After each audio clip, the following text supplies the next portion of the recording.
कुमारी शैलजा जी, Bhupesh Baghel ji, TS Singhdeo जी, दीपक बैज जी, ताम्रराज साहू जी, चरणदास महंत जी, Congress party के मंत्री, MLAs और स्टेज पे वरिष्ठ नेता, हमारे प्यारे कार्यकर्ता, छत्तीसगढ़ के भाई और बहनों, प्रेस के हमारे मित्रों, आप सबका यहां बहुत बहुत स्वागत, नमस्कार।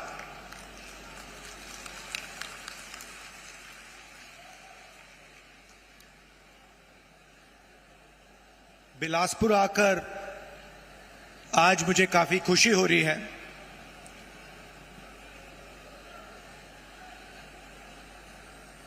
बैठा था और मुझे ये रिमोट कंट्रोल दिया गया और कहा कि देखिए, इस पे आप इसका बटन दबाइए। और जैसे ही हमने बटन दबाया तो हजारों करोड़ रुपए सीधे छत्तीसगढ़ के गरीब जनता के बैंक अकाउंट में गए।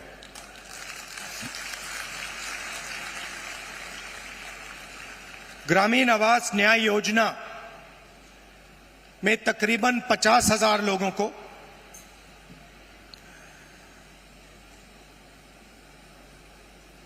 एक दो सेकंड में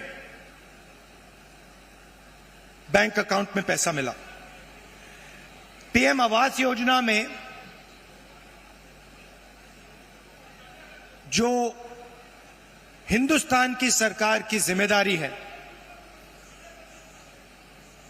उसमें अभी हिंदुस्तान की सरकार ने जो छत्तीसगढ़ को पैसा देना था वो नहीं दिया है। और 7 लाख लोगों को जो आवास दिल्ली की सरकार के पैसे से मिलना था वो नहीं मिला। उनके लिए भी आज छत्तीसगढ़ की सरकार पैसा दे रही है। बहुत बार छत्तीसगढ़ की सरकार ने दिल्ली की सरकार से रिक्वेस्ट किया, आपकी जो जिम्मेदारी है उसे आप पूरा कीजिए, मगर दिल्ली की सरकार अपनी जिम्मेदारी नहीं निभाती है। आज तकरीबन 1200 करोड़ रुपए रिमोट कंट्रोल से आपके खाते में गया है और अगले 5 साल के अंदर छत्तीसगढ़ की सरकार 500 करोड़ रुपए ऐसे रिमोट कंट्रोल से आपके खातों में डालने जा रही है। हमने चुनाव में आपसे 2-3 वायदे किए थे। छोटे वायदे नहीं थे, छत्तीसगढ़ को बदलने वाले, छत्तीसगढ़ की नींव को मजबूत करने वाले वायदे थे। किसानों का कर्जा माफ, बिजली बिल हाफ और 2,500 रुपए प्रति क्विंटल धान के लिए हमने ये वायदे किए। और देश के प्रधानमंत्री नरेंद्र मोदी जी ने कहा कि कांग्रेस पार्टी इन वायदों को पूरा नहीं कर सकती है। सच्चाई आपके सामने है। हमने जो वायदे किए थे हमने उनको पूरा किया। किसान न्याय योजना में 21,000 करोड़ रुपए हमने छत्तीसगढ़ के किसानों को इनपुट सब्सिडी के माध्यम से दिया। जिन किसानों के पास जमीन नहीं थी उनको भी हम नहीं भूले, उनको 7,000 रुपए प्रति साल कांग्रेस पार्टी की सरकार ने छत्तीसगढ़ में दिया। आदिवासियों को एमएसपी फॉरेस्ट प्रोड्यूस के लिए और देश में सबसे बेहतर फॉरेस्ट राइट एक्ट का इंप्लीमेंटेशन छत्तीसगढ़ की सरकार ने किया। स्वास्थ्य में 5 लाख रुपए परिवार के लिए 70 लाख परिवारों को फायदा मिला। 380 अंग्रेजी के स्कूल खोले और 42,000 वैकेंसियां भरी। 1.3 लाख युवाओं को 2,500 रुपए महीना का दिया। यह आप जानते हो। दूसरी तरफ भी रिमोट कंट्रोल है। बीजेपी का रिमोट कंट्रोल, वो भी उसको ऐसे ही दबाते हैं, मगर हमने रिमोट कंट्रोल को कैमरा के सामने दबाया। बीजेपी छुपे छुपे रिमोट कंट्रोल दबाती है, नरेंद्र मोदी जी दबाते हैं। जैसे ही रिमोट कंट्रोल दबता है, एक तरफ अदानी जी को बंबई का एयरपोर्ट मिल जाता है, फिर से दबाते हैं, अदानी जी को रेलवेज का कॉन्ट्रैक्ट मिल जाता है, फिर दबाते हैं, इंफ्रास्ट्रक्चर मिल जाता है। तो 2 रिमोट कंट्रोल चल रहे हैं। ये हमारा वाला सबके सामने चलता है, हम इसको दबाते हैं, किसानों के खाते में पैसा जाता है। 2,500 रुपए क्विंटल धान में आपको मिलता है। अंग्रेजी स्कूल खुलते हैं, बीजेपी दबाती है, पब्लिक सेक्टर प्राइवेटाइज हो जाता है। आपका जल, जमीन, जंगल, उनका छुपे छुपे बटन दबता है, अदानी जी के हवाले हो जाता है।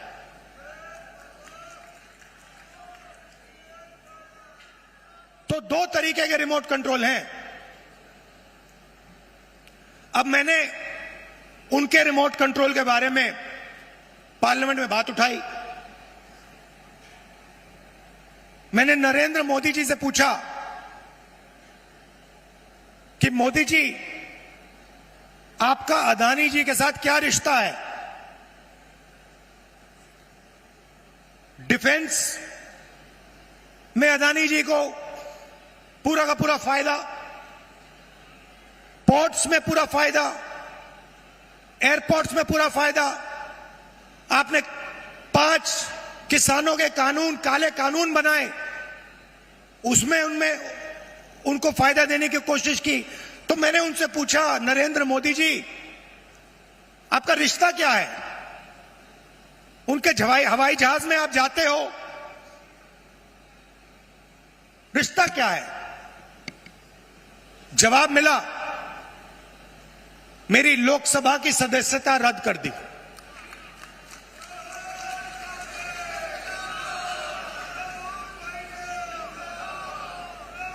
कोई फर्क नहीं पड़ता, हम कांग्रेसी हैं, हम सच्चाई रखते हैं आपके सामने, हम आपसे झूठे वायदे नहीं करेंगे और हम जो कहते हैं वो करके दिखाते हैं। अब एक नया मुद्दा उठा है। नरेंद्र मोदी जी जहां भी जाते हैं ओबीसी वर्ग की बात करते हैं। करते नहीं करते हैं? करते हैं ना। कांग्रेस पार्टी ने कास्ट सेंसस किया था, याद है आपको? याद है? उसमें हिंदुस्तान में हर जाति के कितने लोग हैं वो डेटा हिंदुस्तान की सरकार के पास पड़ा हुआ है। नरेंद्र मोदी जी वो डेटा पब्लिक को नहीं दिखाना चाहते। क्यों नहीं दिखाना चाहते मैं आपको बताता हूं। मैंने कास्ट सेंसस पे भाषण दिया, आपने देखा होगा, जैसे ही मैं कास्ट सेंसस की बात करता था कैमरा उधर हो जाता था। ठहरिए ठहरिए ठहरिए, जैसे ही मैं कास्ट सेंसस की बात करता हूं, लोकसभा में बात की, वैसे ही कैमरा उधर हो जाता है। मैंने एक आंकड़ा निकाला, हिंदुस्तान की सरकार को एमएलए और एमपी नहीं चलाते हैं, हिंदुस्तान की सरकार को सेक्रेटरीज और कैबिनेट सेक्रेटरी चलाते हैं। इस बात से आप सहमत हैं? सहमत है? कोई भी योजना बनती है, जो 90 सेक्रेटरीज हैं हिंदुस्तान की सरकार के हर मिनिस्ट्री में, वो योजना को डिजाइन करते हैं, कितना पैसा कहां जाएगा वो डिसाइड करते हैं। तो मैंने देखा, मैंने चेक किया कि भैया इन 90 लोगों में से नरेंद्र मोदी जी की सरकार में पिछड़े वर्ग के कितने लोग हैं।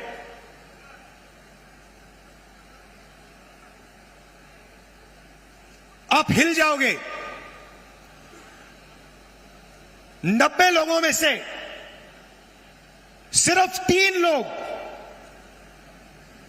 ओबीसी समाज के हैं, और वो 3 लोग हिंदुस्तान का सिर्फ 5% बजट कंट्रोल करते हैं। भाइयों और बहनों, क्या हिंदुस्तान में सिर्फ 5% ओबीसी है? यह सबसे बड़ा सवाल है, और इस सवाल का जवाब सिर्फ कास्ट सेंसस से मिल सकता है। किसी को चोट लगती है, अस्पताल में जाता है, सबसे पहले एक्सरे होता है।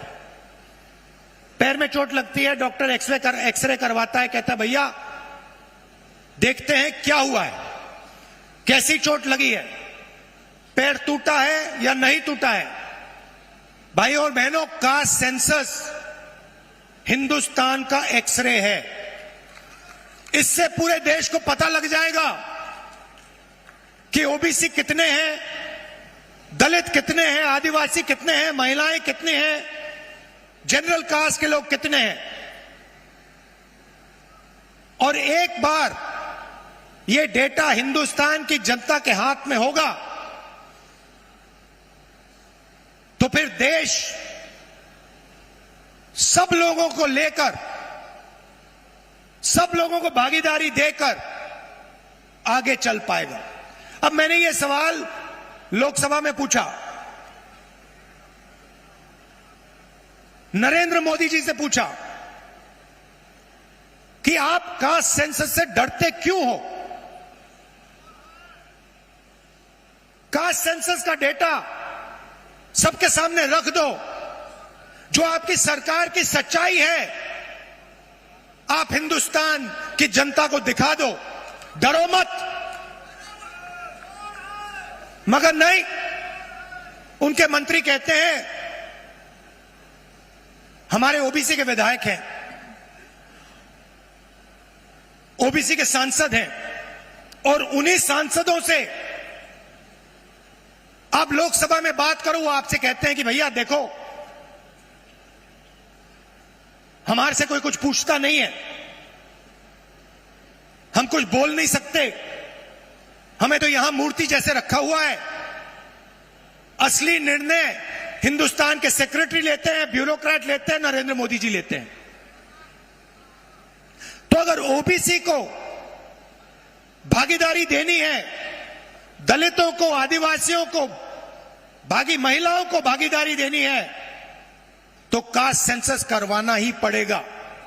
और अगर नरेंद्र मोदी जी कास्ट सेंसस नहीं करवाएंगे तो जैसे हमने कहा था यहां पे, जैसे ही हमारी सरकार आएगी पहला कदम कास्ट सेंसस होगा, और ओबीसी को जो भागीदारी मिलनी चाहिए वो कांग्रेस पार्टी करके दिखाएगी।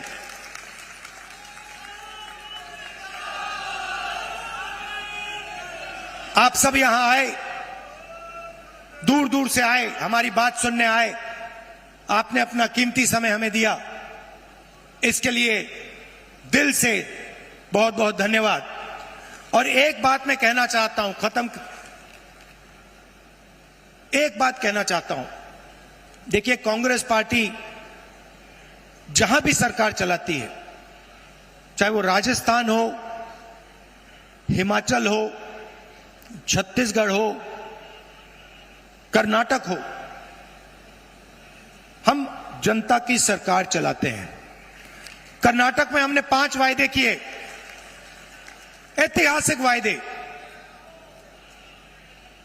चुनाव जीतने के एकदम बाद कैबिनेट ने 5 वायदे पूरे कर दिए। छत्तीसगढ़ में हमने वायदे किए थे, पहली कैबिनेट मीटिंग में हमने वायदे पूरे करे, और यही हमने हिमाचल में किया, यही हमने राजस्थान में किया। हम आपसे 15 लाख वाले झूठे वायदे नहीं करेंगे, और हमारा रिमोट कंट्रोल जो चलता है सबके सामने चलता है। हमारी अदानी जी की सरकार नहीं है, हमारी किसानों की, मजदूरों की, दलितों की, आदिवासियों की, पिछड़ों की, कमजोर वर्गों की सरकार है। बहुत बहुत धन्यवाद, नमस्कार, जय हिंद।